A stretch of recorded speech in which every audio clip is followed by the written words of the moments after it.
Hormuz প্রণালী আটকায়া Iran যে মুসলিম বিশ্বের অন্যান্য দেশগুলোকে কষ্ট দিচ্ছে, ওদেরকে গুনাহ হচ্ছে না? হরমুজ প্রণালী ইরান আটকাইছে মুসলিম বিশ্বের অন্যান্য দেশে, যে বাংলাদেশে তেলের জন্য সিরিয়াল এখন 3 কিলোমিটার 4 কিলোমিটার, এই যে কষ্টটা হচ্ছে, এটা তো হরমুজ প্রণালী আটকানোর কারণে। ইরান সরকারের গুনাহ? সে তো নিজের প্রোটেকশনের জন্য, নিজে বাঁচার জন্য, নিজের পিঠকে বাঁচানোর জন্য সে তো প্রতিরোধ করবেই।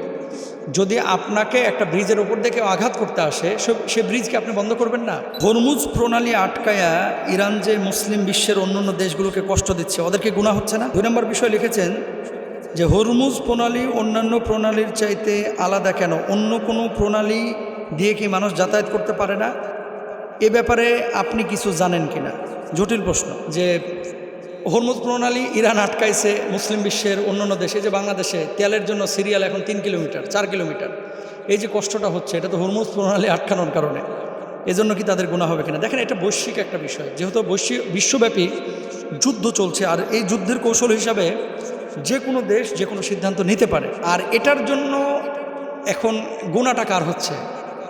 ইরান সরকারের গুনাহ? সে তো নিজের প্রোটেকশনের জন্য, নিজে বাঁচার জন্য, নিজের পিঠকে বাঁচানোর জন্য সে তো প্রতিরোধ করবেই। যদি আপনাকে একটা ব্রিজের ওপর থেকে আঘাত করতে আসে, সে ব্রিজকে আপনি বন্ধ করবেন না? আপনি তো বন্ধ করবেন। এটা তো যুদ্ধের একটা কৌশল। সুতরাং গুনাহের ব্যাপারটা এটা আল্লাহু আলাম, এটা আমি বলতে পারবো না। কারণ তারা নিজেরা বাঁচার জন্য কিন্তু এটা করছে, যে বৈশ্বিকভাবে চাপ তৈরি হবে, চাপ তৈরি হলে পশ্চিমা বিশ্ব এখানে যারা তাদেরকে আঘাত করতেছে তারা পরাস্ত হবে। এখন এই যে হরমুজ প্রণালী, হরমুজ শব্দটা কোথা থেকে এসেছে? এটা মূলত একটা পারস্য শব্দ। হরমুজ প্রণালী বা স্ট্রেট অফ হরমুজ সংক্রান্ত ভৌগোলিক ও রাজনৈতিক কৌশলের সঙ্গে সম্পৃক্ত। হরমুজ প্রণালী হলো একটা সংকীর্ণ জলপ্রপাত যা পারস্য উপসাগর এবং ওমান উপসাগরকে সংযুক্ত করেছে। এটার দৈর্ঘ্য হচ্ছে 50 কিলোমিটার, দৈর্ঘ্য 50 কিলোমিটার, আর সবচেয়ে সংকীর্ণ অংশ হচ্ছে মাত্র 3 কিলোমিটার। দেখেন, আল্লাহর পক্ষ থেকেই কিন্তু এই সমস্ত ইশারাগুলো, এগুলো মানুষ করতে পারে না। এই প্রণালী আল্লাহ তো অন্য জায়গায় দিতে পারতেন, এখন আল্লাহ তাআলা ওখানে দিয়েছেন, তারা এটাকে নিয়ন্ত্রণ করছে। এবং এই নিয়ন্ত্রণ যদি করতে না পারতো, তাহলে বৈশ্বিকভাবে আরও তারা পরাজিত হতো। আজকে গোটা মিডিল ইস্ট দেখেন, বিশ্বের যে লেনদেন, বিশ্বের তেলের মূল নালী, প্রায় বিশ্বের তেলের 20% কিন্তু এখান দিয়ে পরিবহন করা হয়। সৌদি আরব, ইরাক, কুয়েত, সংযুক্ত আরব আমিরাত সহ পারস্য উপসাগরের তেল এখান থেকেই কিন্তু আন্তর্জাতিক এই যে বাণিজ্য বা লেনদেন তারা করে থাকে। তো এখন যদি এই প্রণালী নিয়ন্ত্রণ করা হয়, তাহলে গোটা মিডিল ইস্ট কিন্তু আর্থিকভাবে এটা ক্ষতিগ্রস্ত হয়। এই জন্য তারা এটা চাপ প্রয়োগের জন্য করছে। আর এই চাপ প্রয়োগ করার কারণে কিন্তু আপনারা দেখেছেন পশ্চিমা বিশ্বের এই পাগলাটার কী অবস্থা হয়েছে।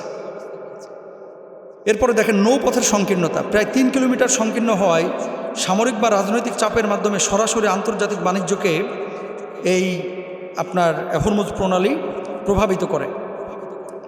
কেন ইরান এটাকে ব্যবহার করে কৌশলগতভাবে? 1 নম্বর হচ্ছে ভৌগোলিক অবস্থান। ইরানের দক্ষিণ উপকূল প্রায় পুরো প্রণালীর উত্তর তীরে অবস্থিত। 2 নম্বর হচ্ছে নৌ সীমান্ত নিয়ন্ত্রণ। ইরান ছোট নৌকা, ক্ষেপণাস্ত্র ব্যবহার করে প্রণালীতে যে কোনো নৌযানকে হুমকি দিতে পারে। 3 নম্বর কূটনৈতিক প্রভাব। প্রণালী ব্লক বা হুমকি প্রদানের মাধ্যমে আন্তর্জাতিক শক্তিগুলোকে আলোচনার টেবিলে নিয়ে আসা সম্ভব। তো এখন আপনি যখন যুদ্ধ করছেন কোনো দেশের সাথে, কোনো জাতির সাথে, আপনি তো এগুলো নিয়ন্ত্রণ করবেন, এটা তো কমন বিষয়। এরপরে দেখেন, সামরিক এবং অর্থনৈতিক কৌশল, নৌবাহিনী এবং ক্ষেপণাস্ত্র। ইরান প্রণালীতে ছোট নৌকা, সাবমেরিন এবং ক্ষেপণাস্ত্র স্থাপন করে যে কোনো নৌযানকে আটকে দিতে পারে। বিশ্ববাজারে তেলের প্রভাব এবং গোটা বিশ্বের, যেহেতু 20% তেল এদিক দিয়ে যাতায়াত করে, গোটা বিশ্বের আর্থিক নিয়ন্ত্রণ কিন্তু এই প্রণালীর মাধ্যমে করা যায়, সেটাই তারা করছে।